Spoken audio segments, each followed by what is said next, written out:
this chase scene with Sarah Michelle Gellar, the Helen sequence is iconic. I think it's considered one of the best chase sequences, I think, in horror history, and I kind of agree with that. It's just such a great set piece in the film. But for you, just how much of it came directly from the script, and did you have concerns about maybe bringing it to life in the film when you did sit down and read the script for the first time?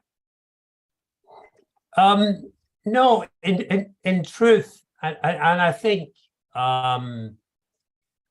when you do action, it's you can write anything, and then the reality of where you're shooting it, the budget that you have, the capabilities of your performers, all those things then start to impact on the original idea. So with action, and I've always felt this, you have to get the location.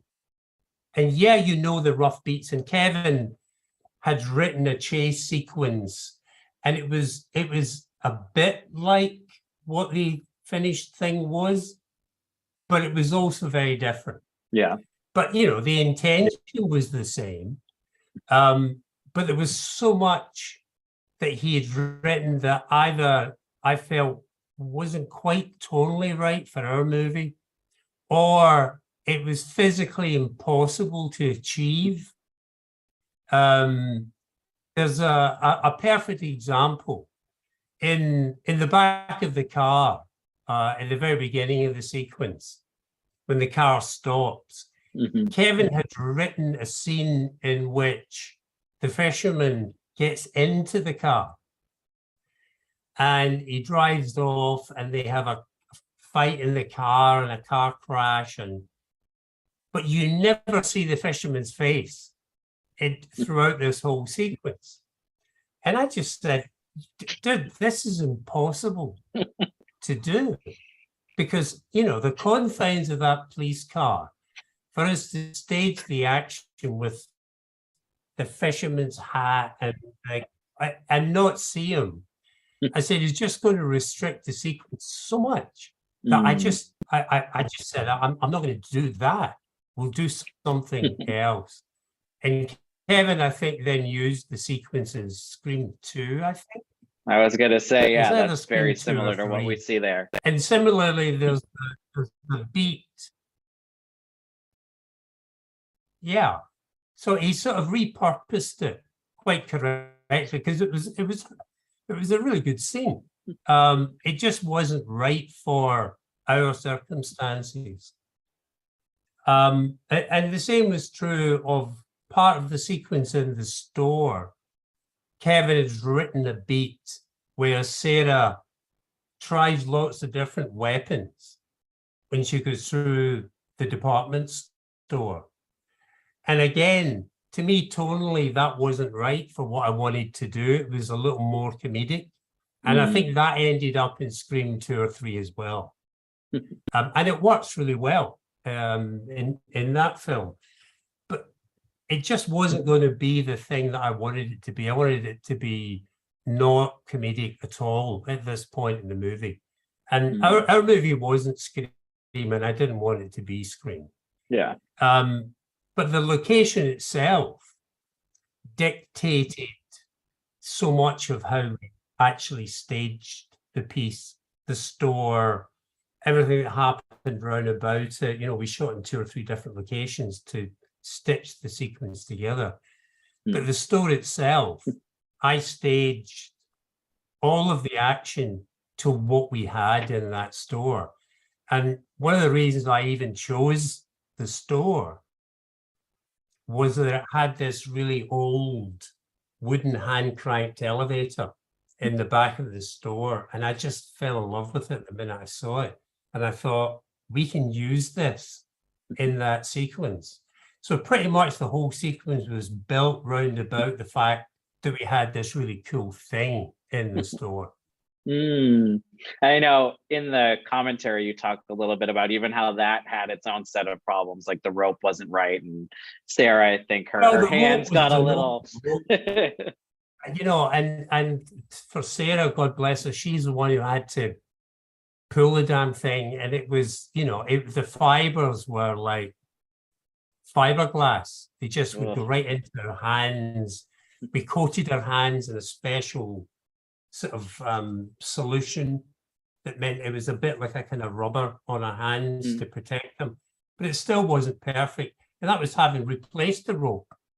But she was a real trooper, and she just got on with it, And obviously the casting of Helen, getting Sarah for this role is so important to it, because she has to kind of be this balance between the beauty queen, the popular girl, whatever comes with that kind of stereotype, but also be someone that we're really rooting for to survive in this sequence in particular. Just, can you talk a little bit about the casting process for her specifically, and maybe how many people did you see before deciding on Sarah? Oh, I mean, I couldn't even tell you how many young actresses, and many of them, I won't name them here, but many of them went on to huge careers. Yeah. There was 2 Oscar winners came in as well, who I didn't cast. But I don't know, Sarah came in very late in the day. I think she was not available for us to see because she was shooting the pilot for Buffy. So initially she was on our radar, but she wasn't available to come in and meet on it until very late in the process. I'd cast virtually everyone else in the movie. I'd screen tested, I don't know, maybe 4 or 5 different young actors for this role. No one just popped in the right way. There's lots of really good people. Yeah. But finally we got to within weeks of starting, and I got it down to like 3 who I really liked, and we flew them out to North Carolina. One of them was Sarah, and she came and we did a screen test. We shot 2 sequences. One was just a little snippet of when she does the beauty pageant, and the other was part of this scene. It was the back of the car, and I had her in the back of the police car, and we shot 3 different actors for that.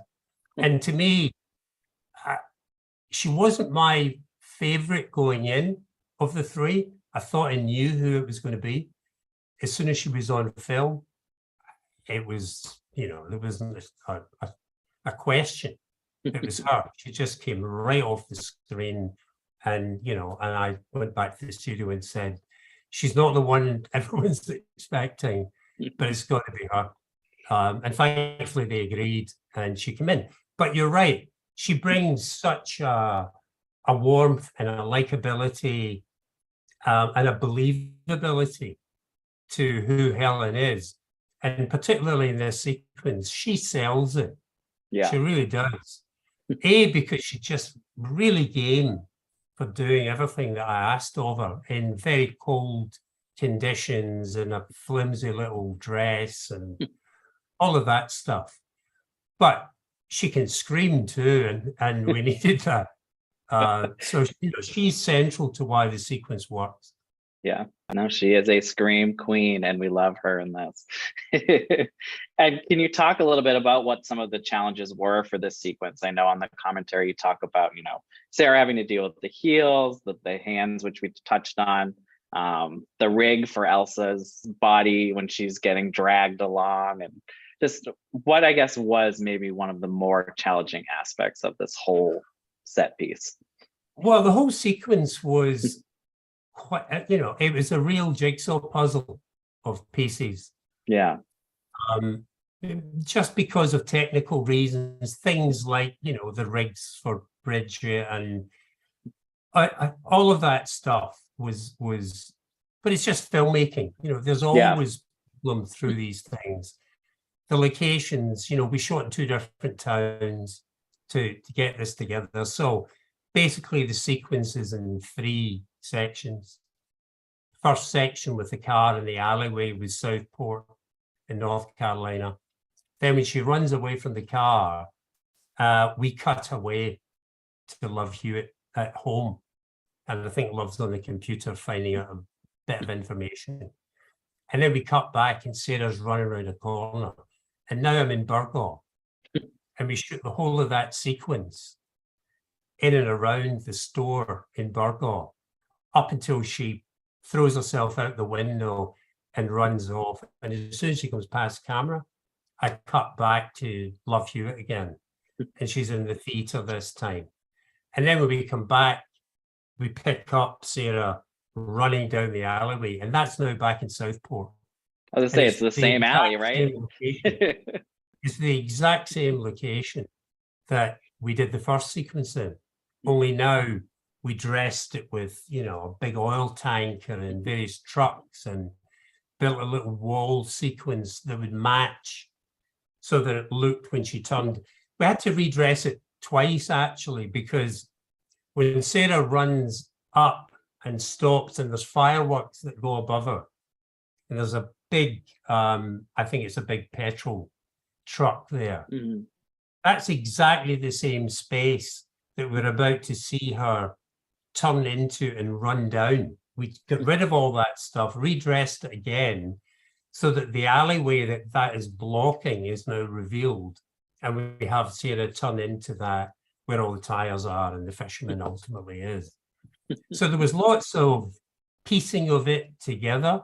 And I storyboarded quite a bit of it. But we were blessed because it was very difficult to shoot. I didn't get everything that I wanted. Mm. And one of the things that delayed us during the initial shoot was that the Steadicam operator that we had initially, he just didn't deliver on the night, and the footage wasn't really usable.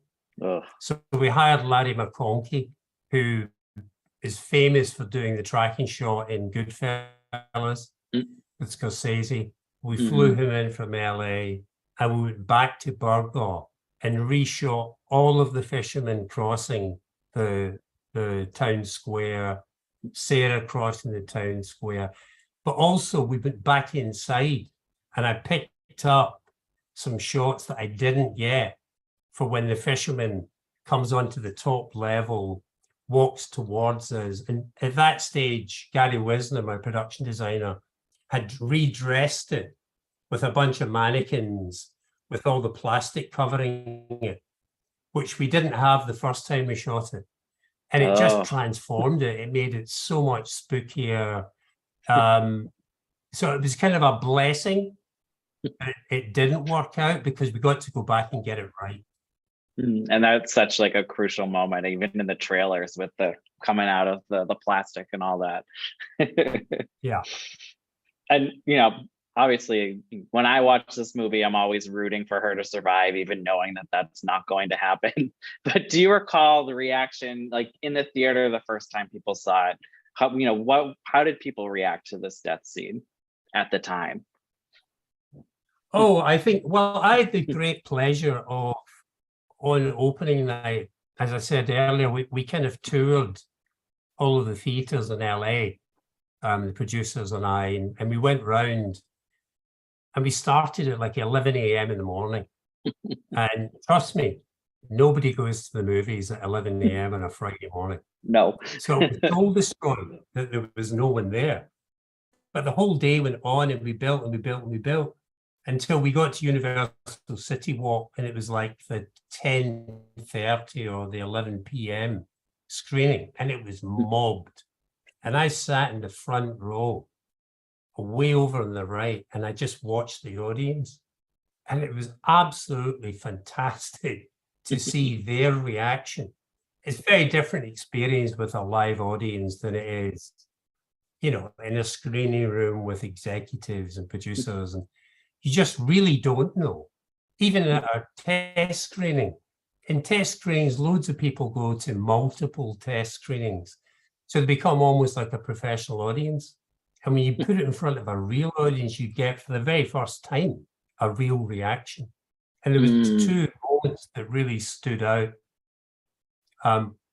One was the very end of the movie when the fisherman burst through the glass. The whole audience came right out of the seat and left the film kind of gasping, which was fantastic for us. But the other point was the sequence. And it was the opposite reaction. It wasn't a scare. We had moments of that throughout the sequence. But I always remember very clearly that when Helen died and the band disappeared and you're just left on the empty alleyway, there was just utter silence. Mm-hmm. And then we cut to Love Hewitt and she's running through the crowd. But there was also no music at that point. The music stops.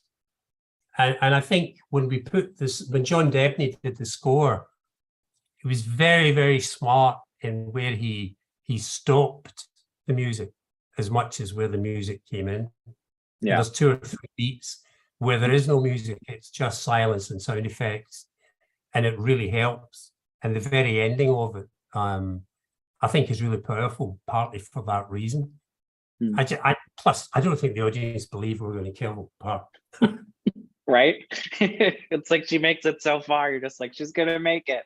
And yeah, then, no, I mean, how can you go through 7 minutes of hell and then she gets killed anyway? And for you, how does it feel to know that this is regarded as one of the best, horror chase scenes that I think is out there?